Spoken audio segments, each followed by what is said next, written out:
지난 시즌 손흥민과 해리케인의 연계 플레이는 매우 좋았습니다. 특히 해리케인이 중원으로 내려와 볼을 간수하는 동안 손흥민이 빈 공간을 찾아 달리면 해리케인이 빠른 타이밍에 패스를 넣어주는 방식이었습니다. 한데 이번 시즌은 그런 플레이가 전혀 나오지 않고 있습니다. 어떤 이유인지 풋볼 위클리가 자세히 알아보겠습니다. 구독과 좋아요를 눌러주시면 영상을 만드는데 큰 힘이 됩니다. 해리케인의 컨디션 때문인지 아니면 감독의 전술 때문인지 이번 시즌 해리케인은 중원보다 더 상대 골대 쪽에서 머무르고 있습니다. 특히 이 위치는 우리가 손흥민 존으로 알고 있는 그 지역입니다. 해리케인이 이 지역에 머무른다면 상대 센터백들 역시 그 지역에 모여 있게 되고 자연스레 손흥민은 그 지역에서의 슈팅을 할 수 없게 됩니다.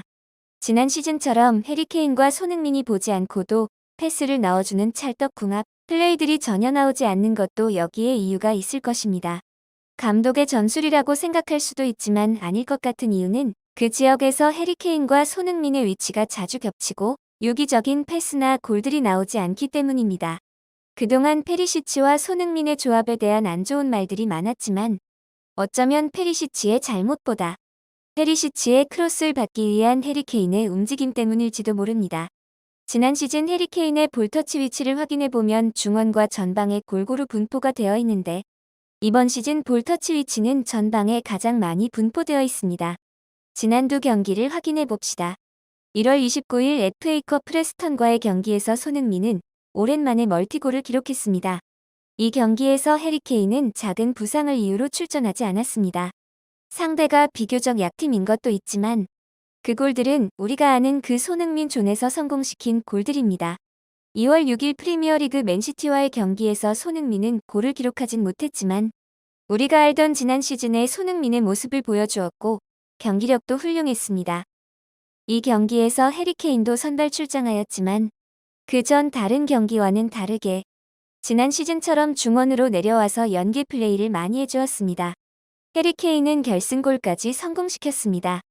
최근 해리케인에 대한 이적설이 많이 나오고 있지만 아직 모두 루머에 불과하고 확실한 내용은 없습니다. 해리케인이 트로피를 위해 토트넘을 떠나려 하더라도 본인의 실력을 어필하는 플레이보다는 손흥민 선수처럼 팀을 위하는 플레이를 해야 한다고 생각합니다. 토트넘에서 해리케인은 전방에 머무르기만 하면 절대 좋은 성적을 낼 수 없습니다. 손흥민과 같이 서로 움직이고 역할 또한 자주 바꾸며 플레이해야 합니다. 지난 시즌 플레이했던 것처럼 그리고 맨시티를 상대로 승리했던 지난 경기처럼 해리케인은 중원으로 움직여야 합니다. 팬들 모두가 아는 사실을 어쩌면 해리케인만 몰랐던 건 아닐지 궁금합니다. 이상 풋볼 위클리였습니다. 구독과 좋아요는 영상을 만드는데 큰 힘이 됩니다. 감사합니다.